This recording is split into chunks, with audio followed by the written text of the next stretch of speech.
प्रिय छात्राओं, आज के इस वीडियो में आप सभी का स्वागत है। पिछले मंत्र 10वें मंत्र ईशावास्योपनिषद के 10वें मंत्र में हमने पढ़ा है कि विद्या और अविद्या दोनों का ही फल अलग अलग है।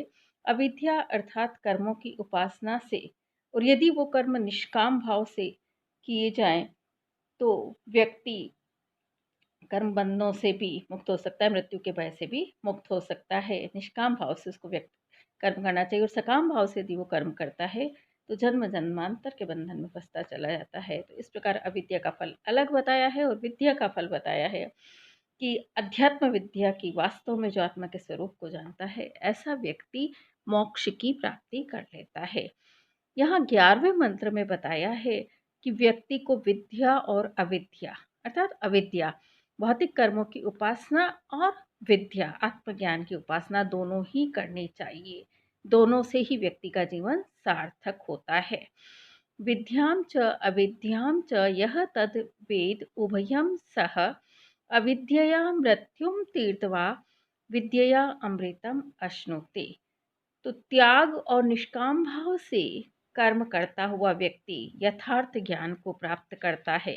अविद्या और विद्या दोनों की उपासना से व्यक्ति का जीवन सफल हो जाता है। यही इसमें बताया है। यह जो मनुष्य विद्यां च अविद्यां च, विद्या और अविद्या, तद उभयम उन दोनों को, सह वेद साथ जानता है, अविद्यया मृत्युम तीर्थवा अविद्या से मृत्यु को पार करके, विद्यया अमृतम अश्नुते विद्या से वह अमृतत्व को प्राप्त कर लेता है। यहाँ इस मंत्र में यह बताया है कि जो पुरुष विद्या और अविद्या दोनों का ही स्वरूप पहचान लेता है और दोनों का ही अपने मानव जीवन में सेवन करता है, दोनों को ही अपनाता है। यहाँ विद्या से हमने देखा कि विद्या का तात्पर्य तो है आत्मज्ञान, अध्यात्म ज्ञान, और अविद्या का तात्पर्य है भौतिक कर्मों की उपासना, सृष्टि विद्या, भौतिक पदार्थों की उपासना के लिए यज्ञ याग आदि कार्य करना, भौतिक कर्म करना। तो यहाँ ये बताया गया है कि जो अविद्या की उपासना करता है अर्थात भौतिक कर्मों की, भौतिक संसाधनों के लिए कार्य करता है, भौतिक सुख सुविधाओं के लिए कार्य करता है, वह सांसारिक पदार्थों को, सांसारिक सुखों को प्राप्त करता हुआ जब निष्काम भाव से उन सांसारिक भौतिक पदार्थों की निस्सारता को समझ लेता है और सभी पदार्थों का जो सेवन है, सांसारिक सुख सुविधाओं का सेवन भी निष्प्रिय भाव से करता है, निष्काम भाव से यदि वो अविद्या की उपासना करता है, अविद्या अर्थात कर्मों की उपासना करता है, कर्म करता है, व्यक्ति अपने मानव जीवन में कोई भी कार्य करता हुआ निरासक्त रहता है, उसमें लिप्त नहीं होता है, तब वह अविद्या, इस अविद्या से अर्थात निष्काम भाव से कार्य करता हुआ, कर्म करता हुआ, भौतिक विद्या, सृष्टि विद्या की उपासना करता हुआ। इसका तात्पर्य यही है कि निष्काम भाव से कर्म करता हुआ व्यक्ति मृत्युम तीर्थवा मृत्यु को पार कर लेता है। यहाँ मृत्यु से तात्पर्य है मृत्यु के भय से वह मुक्त हो जाता है, अथवा एक दूसरा अर्थ है मृत्यु अर्थात सांसारिक दुखों और कष्टों को वो पार कर लेता है, सांसारिक दुखों और कष्टों से वह मुक्त हो जाता है। तो यह मृत्यु के दो अर्थ किए हैं।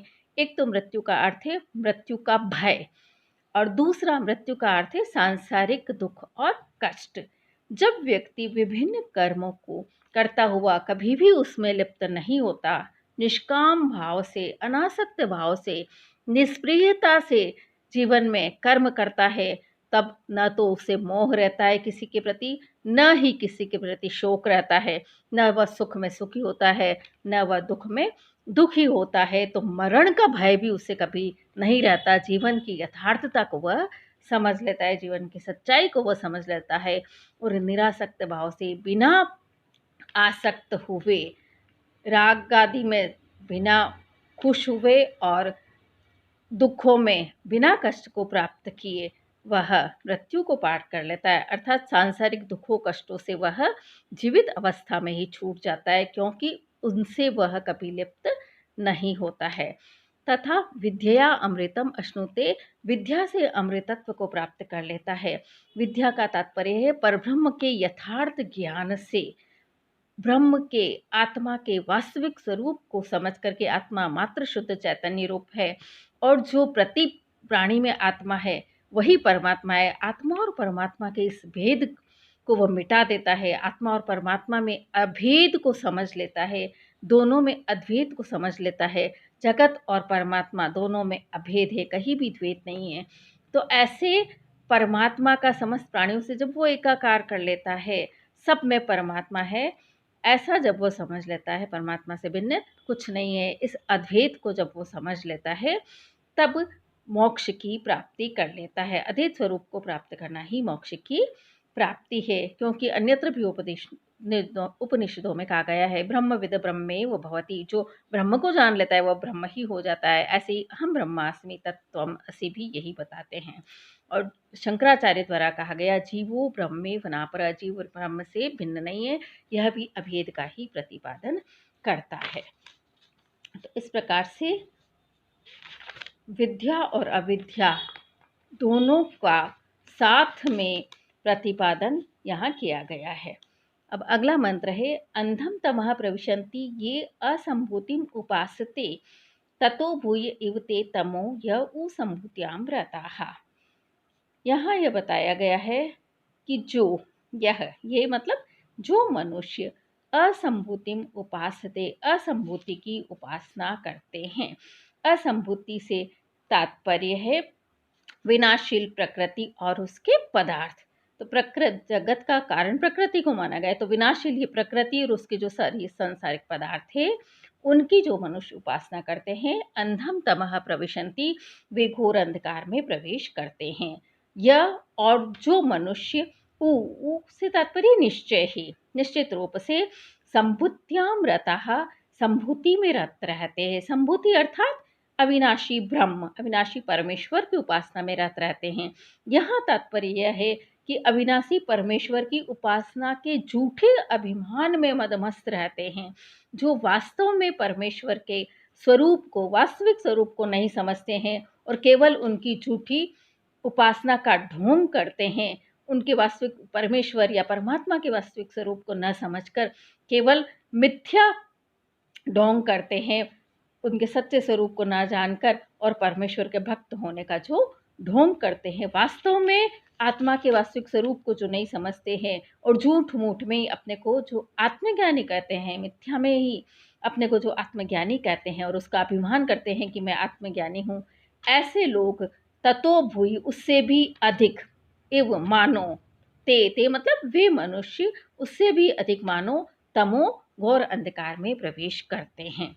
तो यहाँ यह बताया गया है कि जो प्रकृति और उसके पदार्थों की उपासना करते हैं, प्रकृति विनाशशीला है और उसके जो पदार्थ है, स्त्री पुत्र धन मकान कीर्ति आदि, तो इन सब की जो उपासना करते हैं, इन सांसारिक सुखों और भोगों में जो आसक्त होते हैं, उनको ही सुख का कारण समझ लेते हैं, उन्हीं में लगे रहते हैं, वो तो घोर अज्ञान रूपी घोर अंधकार में प्रवेश करते हैं और निरंतर जन्म मरण को प्राप्त होते रहते हैं और विविध योनियों को प्राप्त होते हैं और कष्टों को सहन करते रहते हैं। अगर वे अच्छे कार्य करते हैं, शुभ कार्य करते हैं, तो देवता आदि लोगों को प्राप्त होते हैं, और अशुभ कर्म करते हुए आसक्त भाव से जब वो कर्म करते हैं तो विविध योनियों को वह प्राप्त होते हैं, नरक आदि योनियों को प्राप्त होते हैं। लेकिन जो व्यक्ति, संभूति से तात्पर्य यह बताया है कि उस परमेश्वर की वास्तविक स्वरूप को न समझते हुए मिथ्या उपासना करते हैं, मिथ्या अभिमान उसको समझने का जो करते हैं, केवल अपने सांसारिक सुखों की लालसा के लिए वह परमेश्वर की या परमात्मा की पूजा अर्चना करते हैं और स्वयं को बहुत बड़ा भक्त बता देते हैं, ईश्वर का, उस परमात्मा का भक्त बताते हैं और मिथ्या अभिमान, झूठा अभिमान करते हैं, केवल सांसारिक सुखों की प्राप्ति के लिए वो ऐसा करते हैं। तो ऐसे मनुष्य जो ढोंग करते हैं ऐसा और अपने आप को ईश्वर समझते हैं और दुराचरण, मनमाना आचरण करते हैं, स्वेच्छाचरण करते हैं, वो और भी अधिक घोर नरक योनियों को प्राप्त होते हैं। यहाँ संभूति और असंभूति से अर्थ यह भी लिया गया है, असंभूति अर्थात अलग अलग, अर्थात वैयक्तिक उत्कर्ष, व्यक्ति केवल अपना स्वार्थ साधे, और संभूति का अर्थ है व्यक्ति समाज की भी उन्नति करे। तो समाज की उन्नति में भी केवल दिखावा करता है तो घोर नरक को प्राप्त करता है, और जो व्यक्तिक उन्नति में लगा रहता है वह भी जन्म मरण में लीन रहता है, जन्म जन्मांतर करता रहता है। यह संभूति और असंभूति के अलग अलग फल को ही 13वें मंत्र में बताया गया है, केवल कथन मात्र है। संभव अर्थात संभूति का फल अलग है और असंभूति का फल अलग है। संभूति से अर्थात अविनाशी ब्रह्म की उपासना से मोक्ष रूप फल की प्राप्ति होती है, और असंभूति से भौतिक सुखों की प्राप्ति होती है, जन्म जन्मांतर उससे प्राप्त होते हैं। 14वां जो मंत्र है इसमें बताया गया है कि व्यक्ति संभूति और असंभूति दोनों की ही उपासना करे, दोनों की ही साधना करे। संभूतिम च विनाशम च यह तद वेद उभयम सह विनाशेन मृत्यु तीर्थवा संभूति अमृतम अश्नुते, संभूत्या अमृतम अश्नुते। यह जो व्यक्ति संभूति की अर्थात अविनाशी परमेश्वर की, और विनाशम, विनाश से तात्पर्य यहाँ असंभूति है, उसका अर्थ है विनाशील प्रकृति और उसके पदार्थ, तत् उन, अभयम दोनों को, सह वेद साथ जानता है, वह व्यक्ति विनाशेन, विनाशेन का तात्पर्य विनाशील प्रकृति और उसके पदार्थों के ज्ञान के द्वारा मृत्यु तीर्थवा, मृत्यु को पार करके, मृत्यु का अर्थ है मृत्यु का भय या सांसारिक दुख, कष्ट आदि को पार करके संभूत्या अमृतम अश्नुते, संभूति के द्वारा, संभूति का तात्पर्य यहाँ है परमेश्वर का ज्ञान, परमेश्वर के वास्तविक स्वरूप के ज्ञान के द्वारा अमृतत्वम, अमृतम अश्नुते, अमरत्व को, अमरता को अर्थात मोक्ष को प्राप्त कर लेता है। यहाँ ये बताया है कि व्यक्ति को असंभूति और संभूति दोनों की ही उपासना करनी चाहिए। असंभूति अर्थात प्रकृति और उसके पदार्थ, जैसा कि पहले भी बताया है कि स्त्री, पुत्र, मकान आदि भौतिक सांसारिक सुख सुविधाओं के जो साधन हैं उनको प्राप्त करने की भी व्यक्ति को चेष्टा करनी चाहिए, लेकिन उनको प्राप्त करते हुए जब वह व्यक्ति उनकी निस्सारता को समझ लेता है और निस्वार्थ भाव से बिना उनमें लिप्त हुए निरंतर कर्म में रत रहता है, तो ऐसा व्यक्ति विनाश के द्वारा अर्थात असंभूति के द्वारा, विनाशील प्रकृति और उसके पदार्थों की उपासना के द्वारा भी उनमें लिप्त न होता हुए वह मृत्यु के दुख से मुक्त हो जाता है। फिर उसे मृत्यु का भी कोई दुख नहीं रहता है, मरण से भी कोई भय नहीं लगता है, सांसारिक दुखों से भी सांसारिक दुखों में भी वह दुखी नहीं होता है। इसी को कहा है मृत्यु तीर्थवा, मृत्यु को पार कर लेता है, अर्थात न तो उसे मरण का भय रहता है, न ही सांसारिक दुखों में उसे दुख होता है, न ही शरीर छूटने का उसे भय रहता है। साथ ही निष्काम भाव से कर्म करता हुआ व्यक्ति जब पूर्णतः निरासक्त और निष्क्रिय हो जाता है और मात्र परमात्मा चिंतन की ओर लगता है, तो परमात्मा के यथार्थ स्वरूप का ज्ञान प्राप्त करके आत्मा और परमात्मा में अभेद स्थापित करता हुआ जगत और परब्रह्म में, परमात्मा में अभेद समझता हुआ, अद्वैत को समझता हुआ, ब्रह्म के वास्तविक स्वरूप को समझता हुआ फिर वह अमृत प्राप्त कर लेता है। अमृत से तात्पर्य है मोक्ष की प्राप्ति कर लेता है, और आत्मा का परमात्मा रूप हो जाना, आत्मा और परमात्मा सबका स्वरूप एक ही शुद्ध चैतन्य रूप है, जगत उस परमात्मा से भिन्न नहीं है, ऐसे एकाकार स्वरूप का जब वो साक्षात्कार कर लेता है तब वह मोक्ष की प्राप्ति कर लेता है। जैसा कि मैंने पहले भी बताया, अन्यत्र उपनिषदों में भी कहा गया है ब्रह्मविद ब्रह्मेव भवति, जो ब्रह्मवेत्ता होता है, ब्रह्म को जानने वाला होता है, वह स्वयं ब्रह्म हो जाता है, क्योंकि ब्रह्म और उस पुरुष दोनों में कोई अंतर नहीं है, दोनों मात्र शुद्ध चैतन्य रूप है, वह परमेश्वर ही है जो हमारे भीतर भी निवास करता है। इस प्रकार से परमेश्वर और जगत दोनों में जो एकत्व की स्थापना कर लेता है, एकत्व का जो बोध कर लेता है, परमेश्वर के वास्तविक स्वरूप का जो साक्षात्कार कर लेता है, फिर उसे जन्म मरण नहीं करने पड़ते और वह अमरता को प्राप्त कर लेता है। यहाँ पंडित सत्यदेव शास्त्री ने संभूति और विनाश की और भी व्याख्या की है अलग प्रकार से। संभूति को उन्होंने कहा है समाज भाव, जो सामाजिक उत्कर्ष करता है, सामाजिक उत्थान के कार्य करता है, समाज हितकारी कार्य करता है, तो वह समाज की शक्ति से अमरत्व को प्राप्त कर लेता है, सदा के लिए अमर हो जाता है सामाजिक हित के कार्यों को करते हुए। और जो वैयक्तिक उत्थान करता है, तो वैयक्तिक उत्कर्ष के द्वारा वो अपने सांसारिक कष्टों को दूर कर लेता है और इस तरह से मृत्यु को पार करता है। तो इस प्रकार यहाँ संभूति और विनाश दोनों की ही उपासना को पर बल दिया गया है। अगला जो मंत्र है उसमें परमेश्वर से प्रार्थना की गई है कि परमेश्वर अपने ऊपर पड़े हुए आवरण को हटा ले। हिरण्यमयेन पात्रेण सत्यस्य अपिहितं मुखम तत् त्वं पूषन् अपावृणु सत्य धर्माय दृष्टये। यहाँ बताया है कि सत्यस्य, सत्य का, सत्य अर्थात परमात्मा का, परमेश्वर का मुखम, मुख, हिरण्यमयन पात्रेण, हिरण्यमय अर्थात स्वर्णिम, सोने के बने हुए, पात्रेण पात्र से अपिहितम आच्छादित है। पूषण, पूषण उसी परमेश्वर को संबोधित करके कहा गया है, क्योंकि वही परमेश्वर जगत का उत्पत्ति करता है, जगत का पोषक भी है। तो पूषण, हे पोषण करता है, जगत के ब्रह्मांड के पोषक परमेश्वर, त्वम आप, तत् अपावृणु उस आवरण को, अपावृणु दूर कीजिए, खोलिए, खोल दीजिए, सत्य धर्माय दृष्टे, सत्य धर्माय, सत्य ही जिसका धर्म है, स्वभाव है, अर्थात जिसकी सदैव सत्ता रहती है, जो त्रिकाला बाधित है, सत्य है, शाश्वत है, ऐसे परमात्मा स्वरूप का दृष्टि दर्शन करने के लिए आप उस आवरण को, अर्थात उस आवरण को अपावृणु, अपावृणु नष्ट कर दीजिए, खोल दीजिए। यहाँ यह बताया गया है कि परमेश्वर का जो वास्तविक स्वरूप है, शुद्ध चैतन्यमय है, सत्यम ज्ञानम अनंतम ब्रह्म जिसे कहा है, सच्चिदानंद ब्रह्म जिसे कहा है, विज्ञानम आनंदम ब्रह्म जिसे कहा है, ऐसा जो ब्रह्म है, ऐसा जो परमात्मा है, उस पर हिरण्यमय पात्र से तात्पर्य सांसारिक विषय वासनाओं का, अज्ञान का पर्दा पड़ा हुआ है।